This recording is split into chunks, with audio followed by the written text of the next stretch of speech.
গহীন বনের ভেতরে এক ভয়ঙ্কর ক্ষিপ্ত বুনো শুয়োরের মুখোমুখি পড়ে গেল এক দুঃসাহসী শিকারী।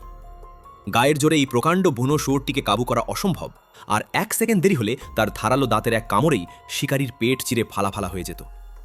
কিন্তু শিকারীটির মাথায় ছিল এক মোক্ষম বুদ্ধি। বুনো শুয়োরটি আক্রমণ করতে তেড়ে আসার সাথে সাথেই সে এক বিশেষ ফাঁদ পোলের সাহায্যে শুয়োরটির মুখ পেঁচিয়ে ধরে। বুনো শুয়োরটি আপ্রাণ পেছনের দিকে টেনে বাঁচার চেষ্টা করছিল, কিন্তু শিকারী কোনো সুযোগ না দিয়ে দড়ির ওপর প্রান্তটি কাছের এক শক্ত গাছের সাথে কষে বেঁধে ফেলে। গাছের সাথে আটকে যাওয়ায় বুনো শুয়োরটির শক্তি অনেকটাই কমে আসে। এই সুযোগে শিকারী আরেকটি তারের ফাঁদ এনে শুয়োরটির মুখে দ্বিতীয়বার লক করে দেয়। 2 দিক থেকে আটকা পড়ায় প্রকাণ্ড এই বুনো শুয়োরের আর ঘুরে দাঁড়ানোর কোনো সুযোগই থাকল না। নিজের সুরক্ষা নিশ্চিত করতে শিকারী সোজা বুনো শুয়োরটির পিঠে চড়ে বসে এবং কস্টেপ দিয়ে তার চোখ ও মুখ শক্ত করে পেঁচিয়ে দেয়। এরপর দড়ি দিয়ে 4 পা শক্ত করে বেঁধে একদম নিস্তেজ করে তাকে টেনে নিয়ে যায়।